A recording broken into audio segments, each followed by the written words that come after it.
The screen flickers to life, not with a greeting, but with a stark, almost accusatory observation. The air crackles with an unspoken understanding. You're here because something inside is screaming. It's that gnawing feeling, the one you've tried to bury under routines and distractions. That persistent whisper telling you it's not bad luck, not circumstance, but something far more intimate driving your stumbles.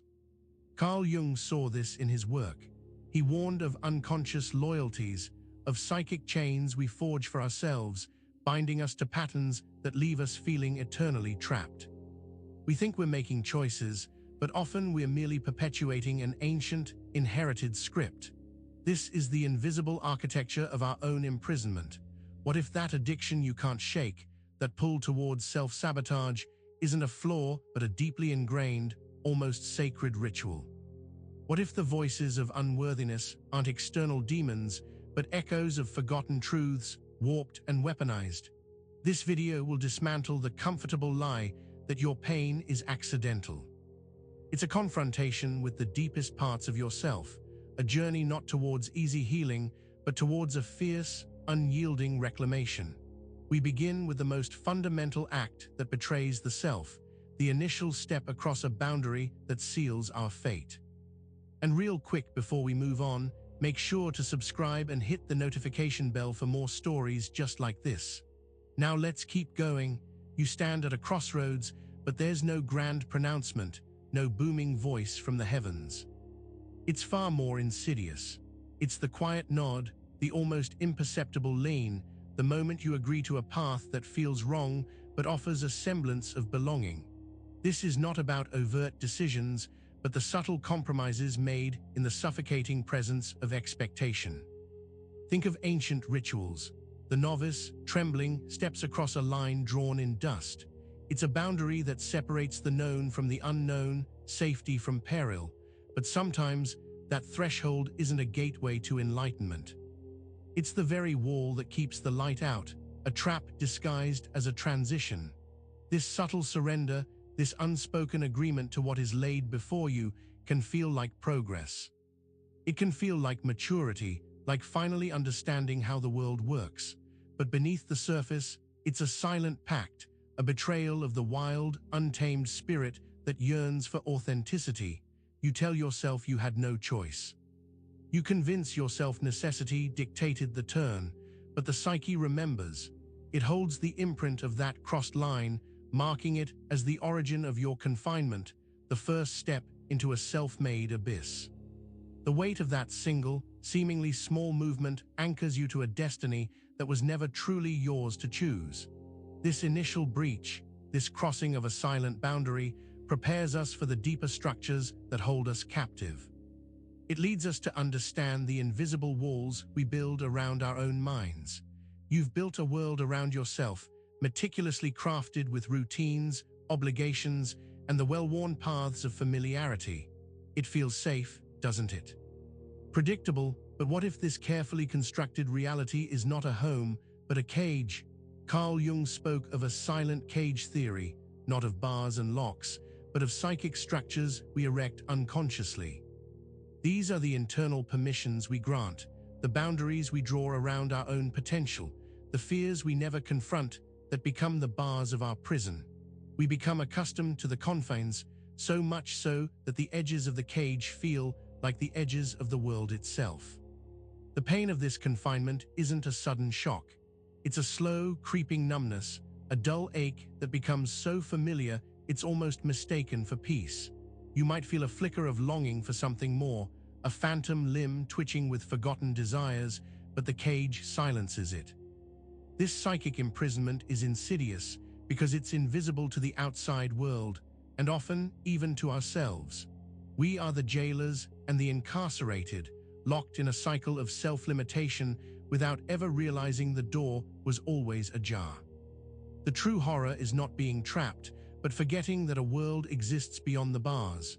The recognition of this cage is the first tremor of escape. It's the moment the silence within the cage becomes unbearable. And in that unbearable silence, we begin to hear the faintest echo of an ancient symbol, one that speaks of cycles and preservation. See the serpent, coiled and eternal, consuming its own tail. At first glance, it's a symbol of destruction, a terrifying vision of self-annihilation. But look closer. The Ouroboros is not engaged in a destructive act. It is engaged in an act of profound preservation. It is maintaining a closed system. This ancient image reflects a deep pattern within the human psyche. We often believe that to make room for the new, the old must be violently expunged. But what if the most persistent parts of ourselves, the patterns we deem destructive, are actually being preserved? What if they are being fed upon not to disappear, but to perpetuate the self in a closed loop? This is the addiction to what is known, even when that known is painful. It is the preservation of the familiar identity, the ego's desperate attempt to maintain its form by consuming the very experiences that sustain it. We gnaw at our own potential, feeding the shadow to keep the light at bay, believing this cycle is necessary for survival. The pain you feel when you try to change, when you attempt to break free from a destructive habit or a limiting belief, is the Ouroboros resisting. It perceives the threat of annihilation not to itself, but to the world it has created. It's not a hunger for destruction, but a fierce, primal instinct to preserve the known order. This preservation can feel like stagnation, a perpetual reenactment of the same dramas. It's the serpent's Ouroboros, endlessly cycling, ensuring that nothing truly dies, but nothing truly new can be born either. It's a tomb that breathes, a prison that looks like life. This eternal cycle of preservation, this self-consumption, leads us to consider a different kind of unending struggle, one born from transgression and the subsequent, often misunderstood, recognition. The myth of Prometheus, the titan who stole fire from the gods for humanity, has always been presented as a tale of punishment for transgression. Chained to a rock, his liver eaten daily by an eagle, he embodies suffering for defying divine authority. But consider this alternative. What if Prometheus wasn't punished, but recognized? His act of stealing fire wasn't just a gift, it was an unveiling. It introduced knowledge, consciousness, and the capacity for innovation into the human realm, disrupting a static, perhaps complacent, divine order. The gods' reaction, therefore, wasn't purely punitive. It was a stark acknowledgement of the change Prometheus had wrought, a forceful demonstration of the power he had challenged. The suffering he endured was not merely a penalty, but a testament. It was a cosmic confirmation of his actions, a dramatic illustration of the gravity of introducing such potent forces. His perpetual torment was a symbol, a mythic representation of the ongoing struggle for knowledge and autonomy and the immense energies that resist it. When you challenge deeply ingrained patterns within yourself, when you introduce a new awareness into your own psyche, you might feel a similar torment. It's the inner forces, the established order of your unconscious, erupting in what feels like punishment. But perhaps this is not punishment, but recognition. It's the system acknowledging the disruption, the old order fighting to reassert itself against the nascent spark of your awakened consciousness. This inner conflict, this feeling of being torn apart for daring to bring a new light, mirrors Prometheus's fate. It's the painful process of being seen by the very powers you have challenged and the ensuing recognition that can feel like utter devastation. This devastating recognition often comes through a simple, yet profound, encounter with truth. You stand before it, and what do you see? A stranger, a flawed reflection of who you wish you were. The mirror does not judge. It does not offer comfort or condemnation. It simply shows what is presented to it, with an immense, almost terrifying passivity. This passivity is where the cruelty lies, or rather, where we perceive it. We project our own judgments, our deepest insecurities, onto this blank surface. If the reflection is unpleasant, we blame the messenger. We accuse the mirror of showing us things we don't want to see, of highlighting our imperfections with a cold, unfeeling accuracy. But the mirror is merely a tool, a silent witness. It holds no active malice. The pain it seems to inflict is the pain of our own self-deception being stripped away. It reflects the architecture of our inner world, the hidden corners we've worked so hard to keep in darkness. Think of the systems of time, gravity, or even the imposed language of names.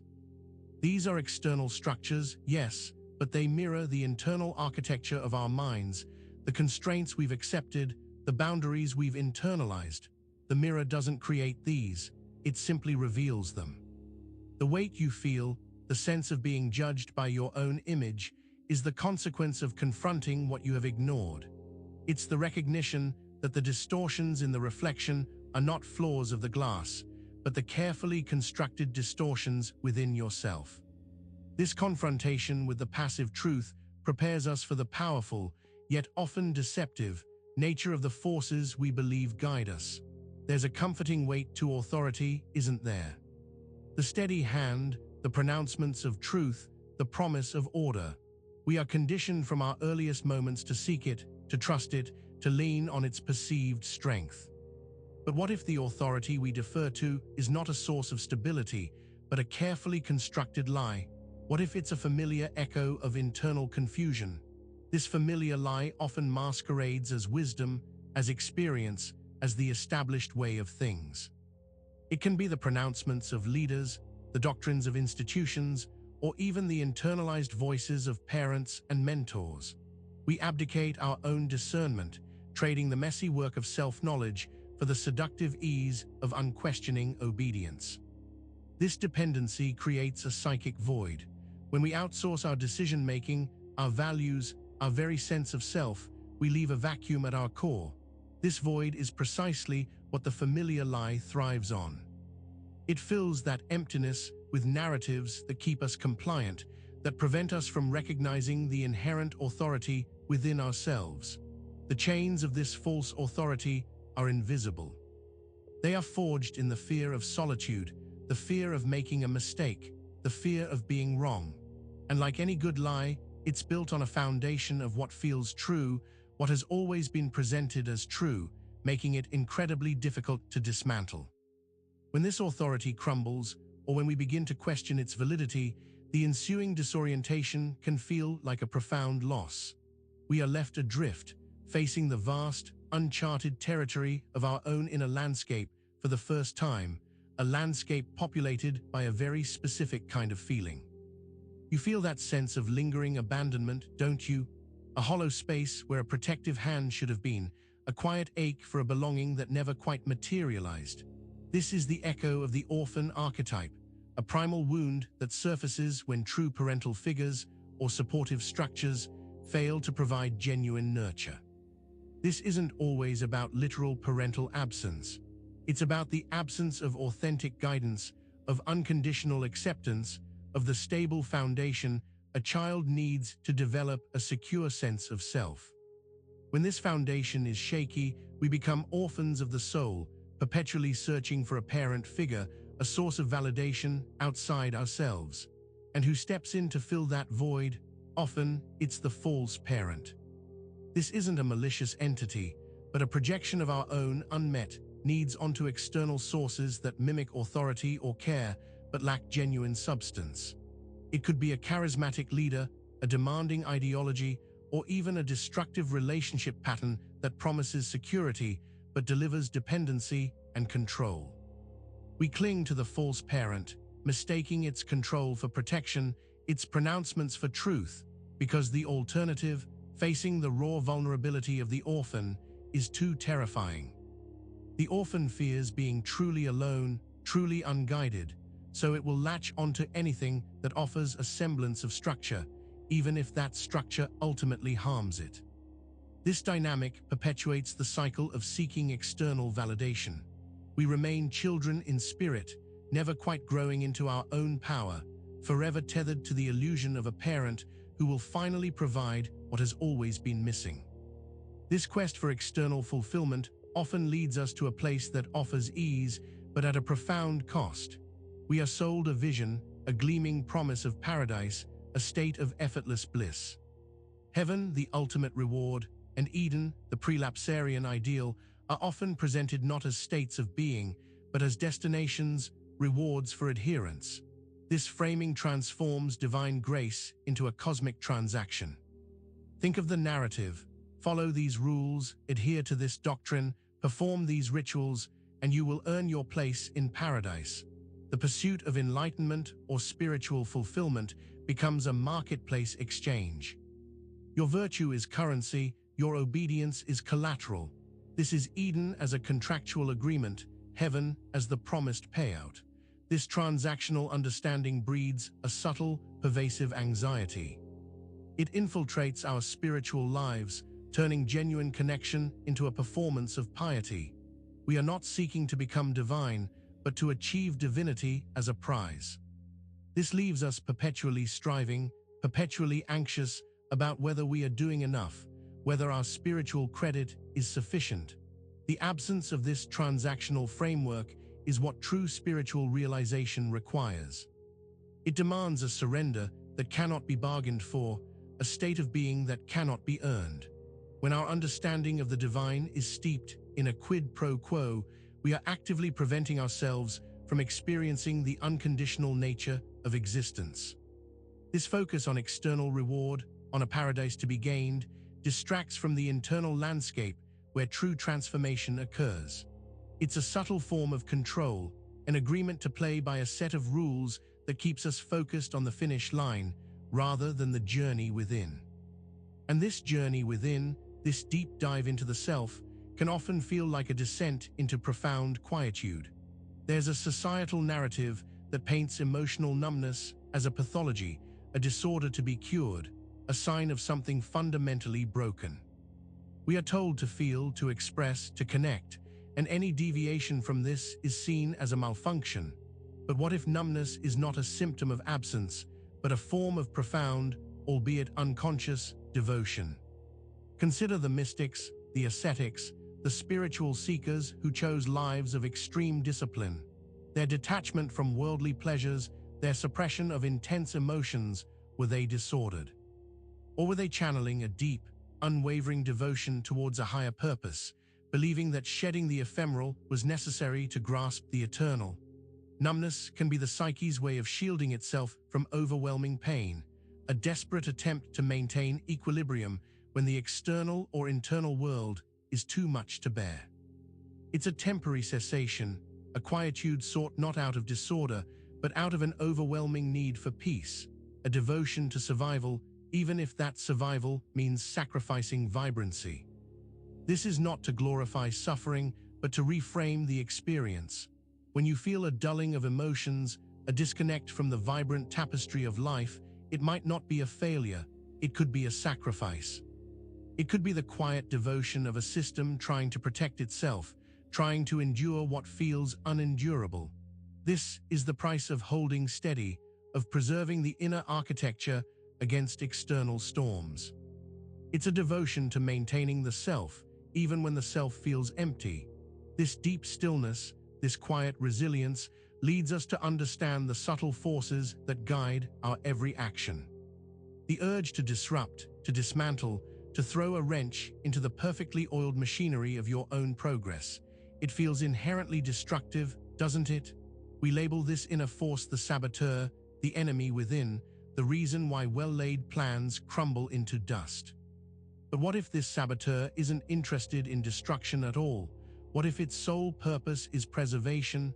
This is the critical reframe. The saboteur isn't trying to break things down, it's trying to preserve the existing pattern. It's the force that resists change, not out of malice, but out of a deeply ingrained loyalty to the familiar. It's the Ouroboros, eternally circling, ensuring that the system, no matter how flawed, remains intact. When you attempt a new behavior, a healthier habit, a more authentic way of being, the saboteur activates. It doesn't appear to stop you out of spite. It appears to introduce chaos to maintain the status quo. The mistakes, the slips, the sudden inexplicable urges, these are not failures of willpower, but active interventions by this pattern preserver. This preservation instinct is rooted in the deepest parts of the psyche, where security is equated with predictability. The known, even if painful, is safer than the unknown. So, the saboteur acts not to harm you, but to keep you within the established boundaries, to prevent the disruption of the established energetic architecture. Understanding this reframes the internal conflict. It's not a war against a malignant force, but a negotiation with a deeply conservative instinct. It's a force that, paradoxically, keeps us chained by seeking to keep us safe, and this chain leads us to a very specific kind of structure built on reverence. Shame festers in the shadows, a corrosive emotion that whispers of inadequacy, of being fundamentally flawed. We carry it like a hidden burden, a secret shame. But here's a revelation: the temple of shame doesn't thrive in silence. It requires worship to function. This isn't about outward acts of penitence. It's about the inward ritual of self-condemnation. Every time you berate yourself for a perceived failing, every time you replay a moment of embarrassment, every time you hold onto a past mistake as proof of your inherent worthlessness, you are offering a solemn tribute. Shame needs this constant reaffirmation. It feeds on your judgment, growing stronger with each self-recriminating thought. It's an insatiable deity that demands perpetual adoration through your own internal persecution. The more you offer it, the more its power grows, solidifying its hold over your psyche. This inward worship creates an elaborate internal architecture of self-punishment. It's a system designed to keep you focused on your perceived flaws, to prevent you from recognizing your inherent worth. The more you focus on what you believe is wrong with you, the less you can access what is right, what is whole, what is divine within you. Recognizing this cycle is the first step towards starving the idol. It requires a conscious redirection of your internal attention. Instead of worshipping shame, you must begin to question its pronouncements, to refuse the offerings of self-judgment. And this redirection often manifests as an unsettling new awareness. You stare into the mirror, seeking change, seeking improvement, expecting your reflection to shift, to morph into the idealized version of yourself. You hold your breath, willing it to transform, to reveal a new you, but the reflection remains stubbornly the same.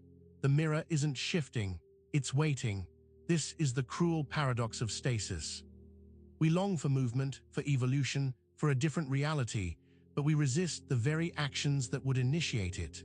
The mirror, that passive observer, reflects not only our present state, but also our profound immobility. It doesn't move because you haven't moved. Your desire for change, without the corresponding shift in behavior or perspective, is like standing before a silent bell and wishing for it to ring. The potential is there, the structure is in place, but the catalyst, the strike, the movement is absent. The emotional architecture we build around ourselves, the habits, the beliefs, the coping mechanisms, creates a fixed point. We can think about changing, we can wish for change, but until we actively disrupt the established pattern, the mirror will continue to show us exactly what we give it. The stillness you perceive is not a lack of possibility, but an abundance of inertia. The pain isn't in the refusal of the mirror to change, but in your own refusal to initiate the movement that would compel it to be different. And in this dynamic stillness, a different kind of transformation beckons. We often equate silence with emptiness, with a void to be filled, an absence of sound or presence. We fear it, finding it uncomfortable, even threatening. But what if silence is not an absence at all? What if it is an initiation, a sacred space for something profound to begin? Consider ancient traditions where silence was not merely the pause between sounds, but a conscious practice, a gateway to deeper understanding or spiritual states.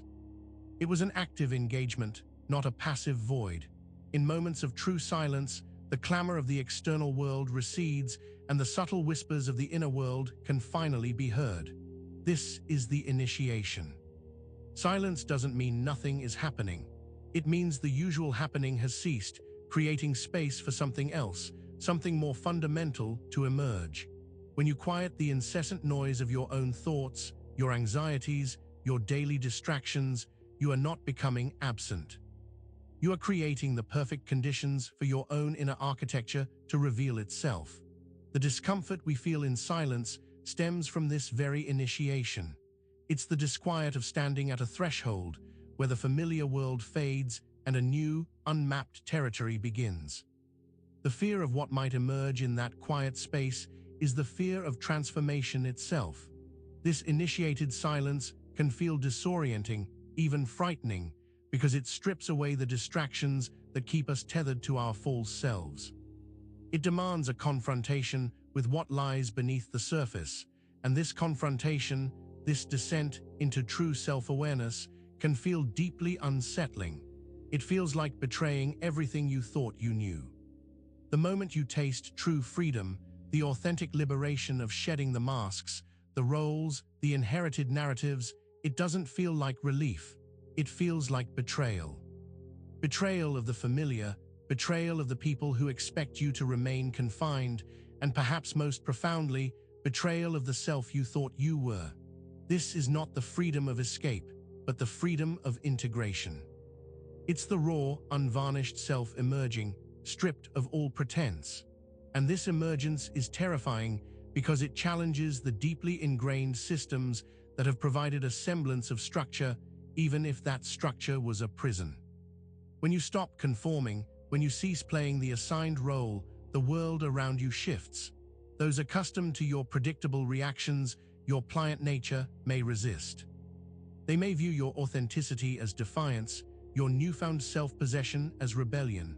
This external pressure amplifies the internal conflict.